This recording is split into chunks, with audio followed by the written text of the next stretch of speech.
En el año 2002, en el municipio de Ecatepec, afuera del Kinder Gabriela Mistral, un grupo de niños de entre 3 y 5 años realizaba honores a la bandera sobre la calle, debido a que la escuela no contaba con el espacio suficiente dentro de sus instalaciones. Un mecánico de la colonia llamado José Luis Nieto Ávila había hecho, en anteriores ocasiones, amenazas contra el Kinder, ya que cada semana bloqueaban el paso.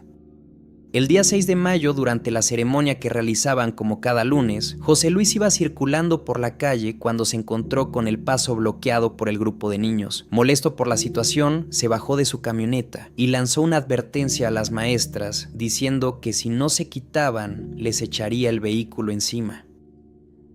Como ese tipo de escena ya se había repetido antes, las maestras no reaccionaron de inmediato y continuaron con los honores a la bandera.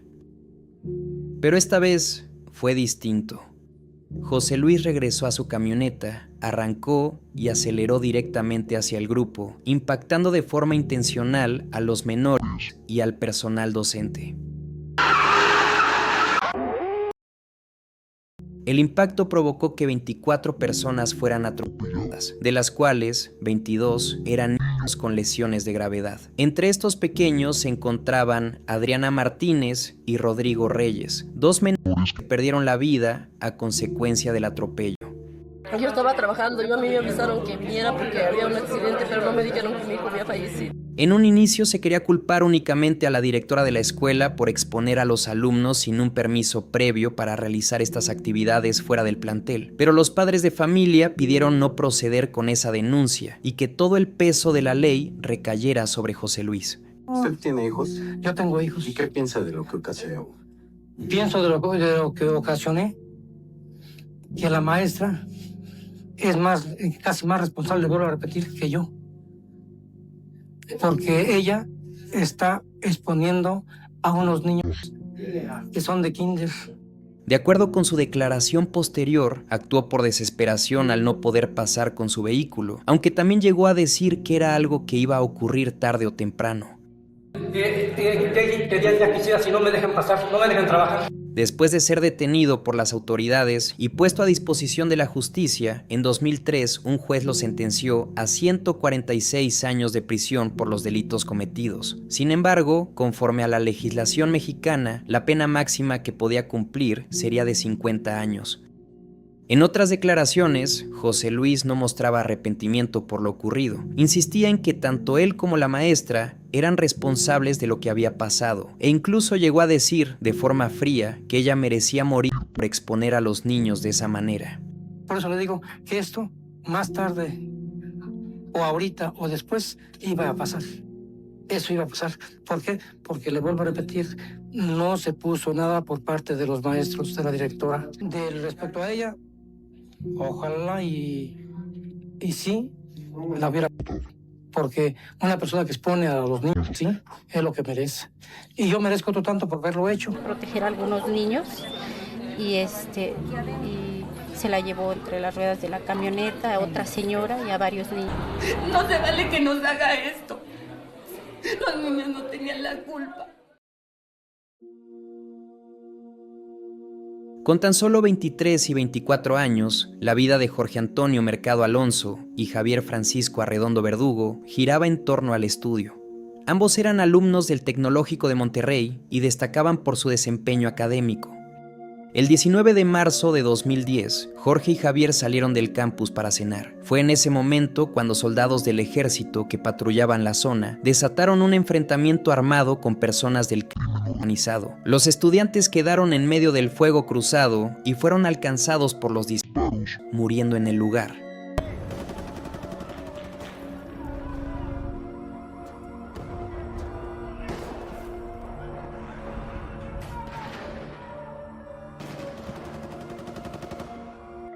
La balacera llegó hasta las puertas del campus del Tecnológico, de donde salían los estudiantes. Al darse cuenta de lo ocurrido, los militares decidieron golpear a los estudiantes y plantarles armas de fuego para hacerlos pasar como integrantes del crimen organizado y así justificar el ataque. Las familias de ambos estudiantes se dieron cuenta de que intentaban manchar el nombre de Jorge y Javier. Indignados, comenzaron a protestar en todo el país. La mamá de Jorge, Rosa Elvia Mercado, dijo que no había sido un error, y mucho menos un fuego cruzado. Simplemente los habían matado a sangre fría. Mientras que el Tecnológico de Monterrey aseguraba que ninguno de sus alumnos estaba involucrado en actividades delictivas. Y la pérdida de Jorge no debe quedar en vano.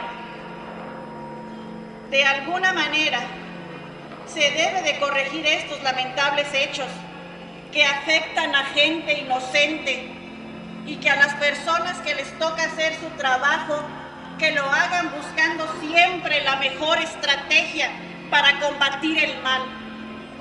Porque reportaron que eran 2 sicarios y que iban armados hasta los dientes y que habían muerto. Si no, pues, no pasa nada. Con el tiempo se lograron identificar a 6 militares como presuntos responsables. 3 fueron detenidos y procesados por homicidio, dándoles 90 años de cárcel. Otros 2 permanecen prófugos y uno más se encuentra en calidad de desaparecido. En el 2018, el director de cine Alberto Arnault hizo un documental llamado Hasta los dientes, ya que esta fue la frase que ocuparon para decir que ambos estudiantes iban completamente armados. Este documental se hizo en honor a Jorge y Javier y lo realizó para evidenciar la manipulación de la verdad, limpiar sus nombres y cuestionar la impunidad en el uso de la fuerza por parte del Estado. Si algo le pasó a mi hijo, díganme la verdad, porque quiero la verdad.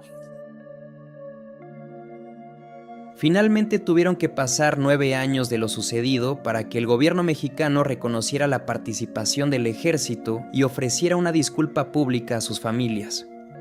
Olga Sánchez Cordero, quien era titular de la Secretaría de Gobernación, fue quien expresó la disculpa por la violación a los derechos y la privación de la vida de Jorge y Javier. Y por primera vez se reconoció que sí hubo manipulación de los hechos y que se ocultó evidencia. A nombre del Estado mexicano, les ofrezco una disculpa pública por la violación a sus derechos en el marco del uso excesivo de la fuerza, por el que fueron privados de la vida sus hijos, Jorge Antonio Mercado Alonso y Javier Francisco Arredondo Verdugo, por los elementos del ejército mexicano.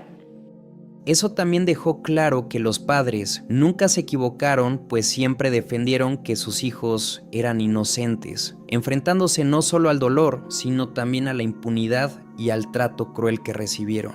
¿Fueron elementos del ejército? Sí. Eso nos queda claro. ¿Fue un error? No. De eso no nos queda duda. No fue error. No fue fuego cruzado. Fue una ejecución extrajudicial a sangre fría.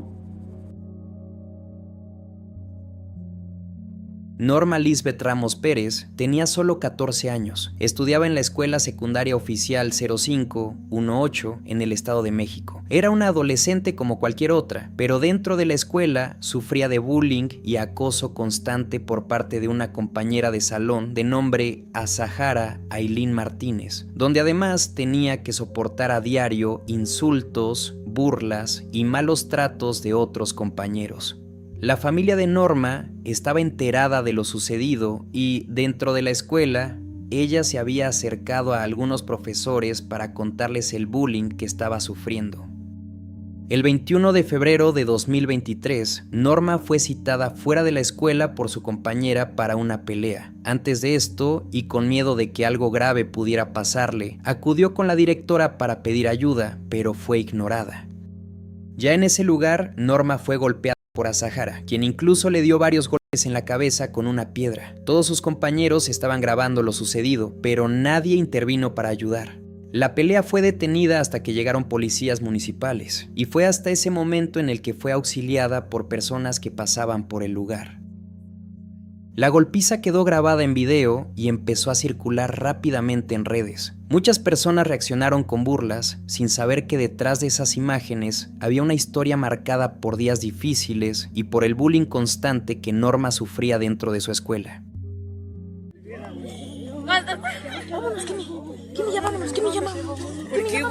Norma fue llevada al hospital para que la examinaran, donde el diagnóstico únicamente fue que tenía la nariz fracturada. Tras esto, la única acción que tomó la directora de la escuela fue suspender a las alumnas durante un mes por la pelea que habían tenido. Durante ese tiempo en casa, Norma comenzó a presentar náuseas constantes y desmayos a causa de los golpes. Con el paso de los días, su estado de salud se fue deteriorando, hasta que el 13 de marzo de 2023 falleció a causa de un traumatismo cráneoencefálico. El video donde se ve a Sara golpeando a Norma se usó como prueba en el juicio, donde se le señaló como culpable, pero como era menor de edad, únicamente recibió una sentencia de 3 años en un centro de internamiento juvenil. La mamá de Norma solo pedía justicia por lo que le habían hecho a su hija, pero su hermana declaró que la vida de Norma no valía solo los 3 años de sentencia que le habían dado a Zahara. Lo único lo que yo pido es justicia, y que se haga justicia y que cumpla ella los 3 años lo que dio el juez, y hasta ahí nada más. Para la madre de Norma, esto cambió su vida por completo. Desde entonces vive recordándola en fotografías y enfrentando cada día el dolor de su ausencia. También declaró que a Zahara no sentía el más mínimo remordimiento de lo sucedido y que en las audiencias incluso se le podía notar un semblante burlón. Yo la veo igual. Su sonrisa es burlona porque cada que vamos a la audiencia nos mira feo, nos mira así como que su mirada es una mirada burlona. No mide lo que ella hizo. Cada momento, cada día estoy mirando la foto de mi hija, pero jamás la voy a recuperar. Mi hija me marcó la vida a toda mi familia. Parecía que todo iba a terminar ahí, pero la defensa señaló irregularidades en el proceso y el caso se reabrió. En el nuevo juicio se dejó de tratar como homicidio y pasó a considerarse una riña, lo que hizo que se redujera la sentencia a 2 años y 3 meses, por lo que al cumplirse ese tiempo, Zahara quedó en libertad. El hermano de Norma difundió un video en redes sociales donde señala que la directora de la escuela había sido destituida de su cargo por lo ocurrido con su hermana y que se realizaría un homenaje en honor a Norma. La directora ya la sacaron del cargo, ya no va a estar ahora sí ya no va a elaborar ningún plantel, es lo que me dijeron, y se les va a rendir un homenaje a mi hermana. Para la familia de Norma, eso fue difícil de aceptar, ya que las autoridades no habían aplicado todo el peso de la ley sobre Zahara por ser menor de edad. Además, la agresora vivía muy cerca de ellos, así que tenían que seguir con su vida, sabiendo que estaba a solo unos metros de su casa. Este fue uno de esos casos de 2025 que sí dejaron bien marcada a mucha gente en México, el de Fátima Maite, una adolescente de 13 años que sufrió bullying en su escuela por algo tan simple como ser fan del K-pop y de la cultura coreana. Lo que hace todavía más feo este caso es que no empezó ese día y, según su familia, en la escuela nunca hicieron realmente nada para detenerlo. De acuerdo con lo que se reportó en ese momento, Fátima ya llevaba rato avisando que varias compañeras la molestaban diario, tanto en la escuela como en redes. Le dejaban comentarios ofensivos, la hacían menos por sus gustos e incluso empezaron a compartir su número para que también le llegaran mensajes agresivos por parte de otras personas. O sea, no fue algo que pasó de la nada, ya era un acoso constante. Y, según su papá, tanto él como ella habían intentado reportarlo varias veces con la escuela, pero nomás los traían de un lado a otro y nunca había un cambio real. La situación se volvió crítica justo cuando una compañera la empujó desde un piso alto dentro de la secundaria. Fátima tuvo fractura de pelvis, recibió transfusiones de sangre, tuvo que ser operada y durante esos días los médicos incluso hablaron de la posibilidad de que no volviera a caminar. Había bullying, había ciberbullying, golpes de parte de unos compañeros, ¿no? Y todo eso pues a la directiva muchas veces se le avisó, ¿no? Entonces, pues hizo caso omiso, ¿no? Y pues los resultados. Ese era el nivel de gravedad del caso. En esos días también hubo mucha indignación porque empezó a circular la versión de que la alumna señalada como agresora seguía yendo a clases mientras Fátima estaba en el hospital. Eso hizo que mucha gente se enojara todavía más, porque daba la impresión de que a la víctima se le había destrozado la vida mientras alrededor todo seguía normal. El caso agarró muchísima fuerza en redes durante 2025. Se movieron hashtags, fanbases de K-pop, empezaron a organizar apoyo, circularon ilustraciones, mensajes de solidaridad y hasta llamados para reunir dinero para gastos médicos y legales. Incluso la Embajada de Corea en México publicó mensajes rechazando la agresión y recordando que el gusto por la cultura coreana o el K-pop no tendría por qué convertir a nadie en blanco de burlas o violencia. También mucha gente retomó opiniones viejas y reseñas sobre esa secundaria para decir que no era la primera vez que se hablaba de malos tratos o de un ambiente poco seguro dentro del plantel. Eso hizo que el caso se viera todavía peor, porque reforzaba la idea de que ya existían señales y aún así no se actuó como se debía. La llevaron al límite, según testigos, Naomi la presionó para que se arrojara, amenazándola con lastimar a nuestra familia si no lo hacía. Mi hija, aterrorizada, se vio atrapada en una situación desesperada, sin salida aparente.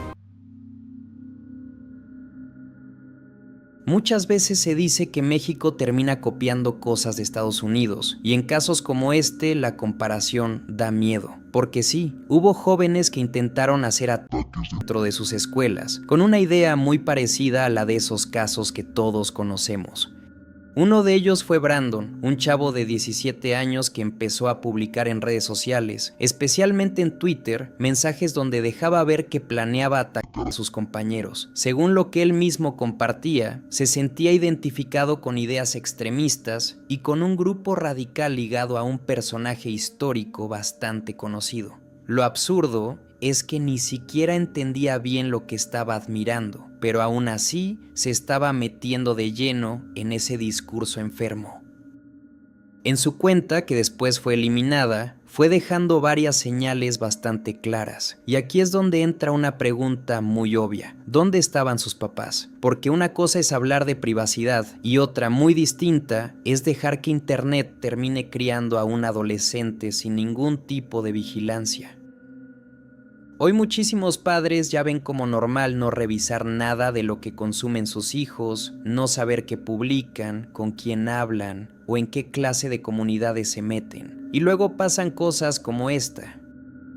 Lo más grave es que Brandon avisó varias veces lo que pensaba hacer. El 27 de noviembre de 2024 publicó un mensaje donde decía que ya estaba listo para la fiesta del sábado, que eso iba a hacerse nacional y que no le importaba lo que pasara. Al final remató con un saludo relacionado con ese grupo radical que tanto admiraba. 2 días después, el viernes 29, volvió a publicar otro mensaje donde incluso mostró la ropa que usaría.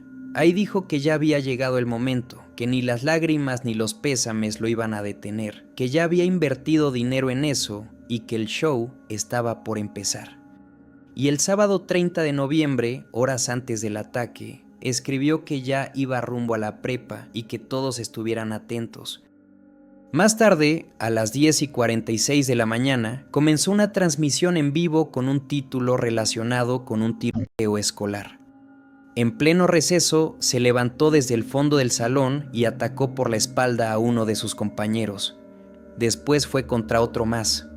Todo pasó en segundos. Lo que probablemente no esperaba era que el primer estudiante al que agredió fuera también quien lograra frenarlo. Mientras los demás trataban de salir corriendo del salón, Brandon fue sometido y le quitaron el martillo que llevaba. Después de eso, incluso recibió golpes por parte de sus propios compañeros, que reaccionaron entre el miedo, la rabia y el caos del momento. Horas después lo trasladaron ante la Fiscalía de Jalisco. Como era menor de edad, su proceso fue distinto y un juez le dictó internamiento preventivo por 6 meses al considerarlo un peligro para la sociedad. Después de eso, el caso prácticamente se apagó públicamente y ya no se supo mucho más, así que en teoría podría estar libre hoy. Resulta raro que lanzara tantas advertencias tan claras en redes. Parecía casi un grito desesperado para que alguien lo notara antes de que hiciera una estupidez. También llama la atención lo rápido que fue controlado. Después de que lo sujetaron, casi ni opuso resistencia. Incluso daba la impresión de que entregó el martillo sin pelear demasiado. Y eso es todavía más inquietante si se toma en cuenta que llevaba otras cosas en la mochila, como alcohol y un encendedor, con las que pudo haber provocado algo mucho peor. De acuerdo con sus compañeros de clase, desde el inicio del ciclo escolar, Brandon se mostró como un joven callado y que no le gustaba estar cerca de otras personas. Como pudimos nos jalamos entre nosotros y ya volteamos y ya lo tenían sometido, y ya fue cuando regresamos y le quitamos las cosas. Después de ser detenido y llevado al penal de Puente Grande, Gabriel presuntamente se quitó la vida lanzándose desde un segundo piso, en una caída de más de 6 metros que le provocó un traumatismo craneal fatal. Pero como suele pasar en casos así, también aparecieron teorías que decían que en realidad no se había tratado de un suicidio, sino de una especie de ajuste o castigo dentro del penal.